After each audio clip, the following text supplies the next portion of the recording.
Gaming is dead, and maybe that's just how it's supposed to be. At some point, it just felt like it wasn't playing a game to play, it just felt like something else. You ever just sit there on your computer or your laptop or on your PlayStation or Xbox and you load up the game and you just sit there? You're just scrolling, you click onto a game, and then you log out, go into another game. You sit there, you might play for maybe 10 minutes and you log out again. It's weird because it used to be our thing, right? I remember being in high school and waking up earlier than my parents and my mom, and I would quickly hop into my PlayStation 4 and check for updates or install the newest game that all my friends were playing. And I'd make sure I would be really quiet, and whenever the PlayStation would boot up, I would get really scared because it'd make that tick sound, and then it would start spiraling. I was sparring, the fans would start spinning, and I would wake up, install the game, and then rush back to my room, go back to my bedroom, and then my mom would come in and say, "Oh, get ready! It's school day. It's Thursday, uh, or Friday," because I couldn't actually play video games from Monday to Thursday. I could only play on Friday evenings and Saturday and Sunday. So on that Friday morning, I would install the game, or install the newest update. Go to school, and it would just be the only thing that I would think about. That new game that I wanted to play, and I'd come back home. I would have dinner, I would do my homework, and then bam, I'm into the game. It would just be peak. But it's not like that anymore. So yeah, maybe gaming is dead. Because every game feels the same now. Every game has a battle pass. Every game has a reward system. You have to log in so you don't miss out on anything. Everything has a battle pass. Why?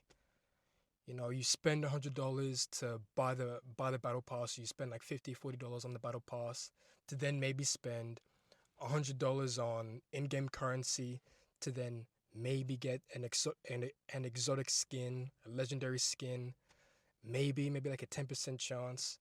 These games are different from gambling companies anymore. Like they're no different to Rainbet or Gambling.io. Like they're not these the difference is very, very small now. Like the overlapping is getting too close and too personal now. It's weird. Games aren't designed to be games anymore. Like they're not designed to be great. Remember games used to be wanting you to be immersed in their story, into the game, into what they're trying to tell you. Games now are just they're using you to prop up their machine, to prop up their company. They don't want you to be immersed anymore. They want you for your time. That's why games now are just so slow in their progression, and they feel a lot more slower in pace. It's not because they want to tell you a story, it's because they want you for your time, they want you for your brain, they want you for your habits. What's so funny is that games don't take risk anymore. When was the last time you ever played a game and thought, wow, they actually did something crazy here? The last time, I give you some examples. Call of Duty. Remember back when Infinity Ward or Activision, when they created Call of Duty Modern Warfare 2, I think it was, 2 or 3? No Russian. That was the most craziest thing I've ever played, ever, in a video game. And think about it then. Imagine a game creating something similar like that today. That would be cancelled. That would have been that would have been cancelled to hell. It would have been crazy. News articles, everything. Maybe even gone bankrupt, or they would have lost a lot of reputation. But then, oh dude, a mission like No Russian, they took a lot of risk with that. They took a lot of risk with that. And see how synonymous the know Russian is a part of the franchise, the Call of Duty franchise now. It's a part of its history. It's because they took that risk. Or like a company like Valve, that made Half-Life 2, and when they forced their player base to use its digital distribution software like Steam. It was widely unpopular at the time, but now everyone uses Steam. It revolutionized how digital products and digital games are distributed worldwide. No game company recently, besides, Elden Ring, which is an outlier nowadays, no one's taking big risk anymore.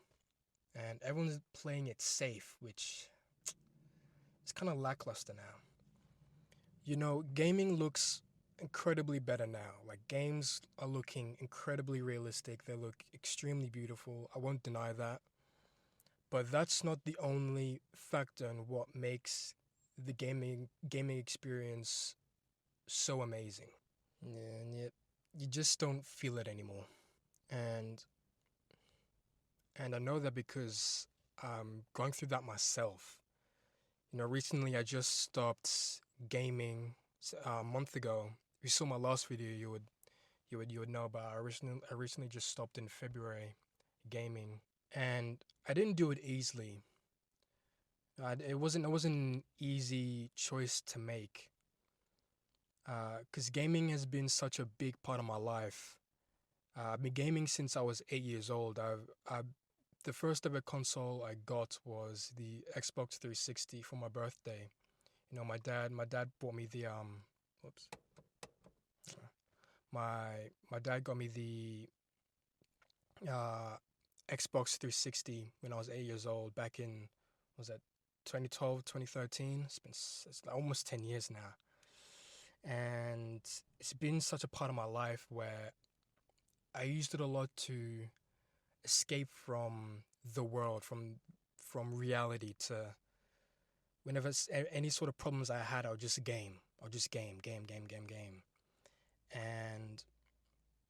And it was a place where I could just escape, just disappear into another world where I could control it. It was mine. I could do whatever I want, and I can manipulate it into whatever I wanted to. And if I had to be so for real right now, like, I didn't have a lot of friends growing up. I didn't have close friends. So gaming was kind of took that gap, filled that gap in my life, where I'd just be on my not my laptop, but when I was younger, I would just be on the couch playing video games the entire time, where everyone else is hanging out, but on my Xbox. Even today, even till today, it still makes sense, or it's still relevant till today, where I don't have a lot of friends. I gamed a lot. I still kind of just stay indoors and do my own thing. They always say, "Oh, you'll make your friends in uni. You'll have your friends in uni. The best relationships you'll have are in uni." I haven't really experienced that yet. Even though I'm in my third year, I'm still quite alone. But this is all that I do now, and I wouldn't want to replace that for the world. So, yeah. And last September, September 2025, was definitely my hardest month and my busiest month till this date. I had the most amount of online tasks to do for uni. I had the most amount of shifts at work that month, and I had a whole lot of other personal things going on in my life, and everything was just stacking up. Everything was just building up and piling up. And you know what I did? I escaped. I gamed, and I gamed some more. I'd be on my laptop, just conquering Europe and Crusader Kings 2, while I've got a whole bunch of assignments stacking up. I've got a whole bunch of shifts I'm looking online. I've got to work on Monday, I've got a shift on Tuesday, Wednesday, and It didn't get any better, obviously, and it felt worse. I felt worse more than I did when I started playing.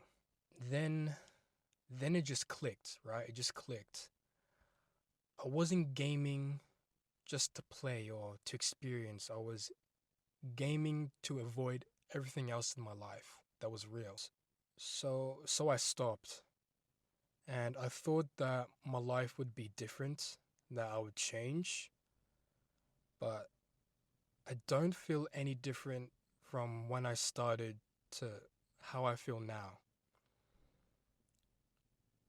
Like on day one, I was extremely motivated and I was feeling good about myself.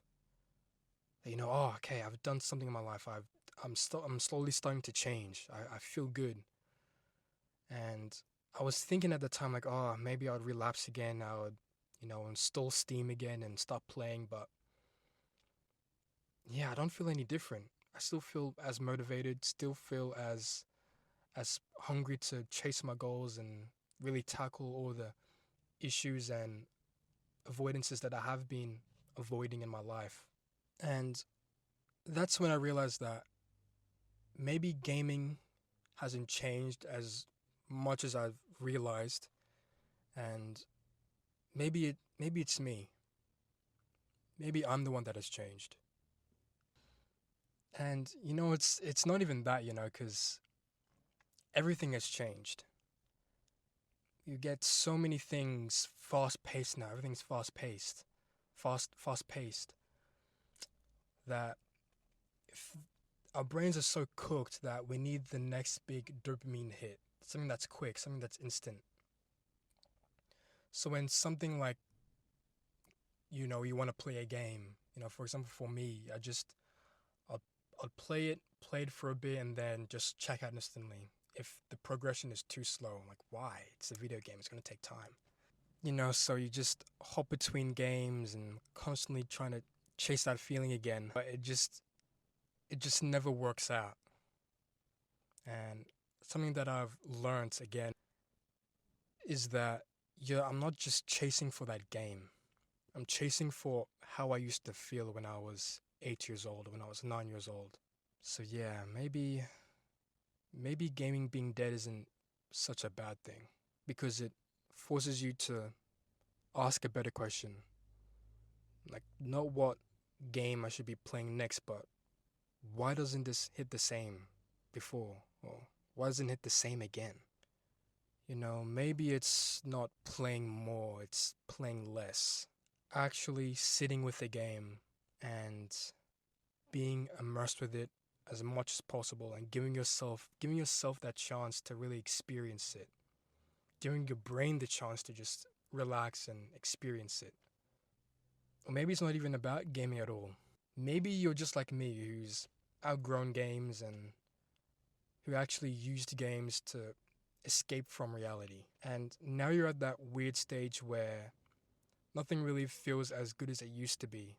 And you're constantly trying to figure out other things and other ways to fill that gap and that void. So no, gaming isn't dead. Maybe it's the way we've experienced it that might be changing. And maybe that's where everything else in our life starts to change. Maybe it's us that's changing. Yeah. Thank you for listening.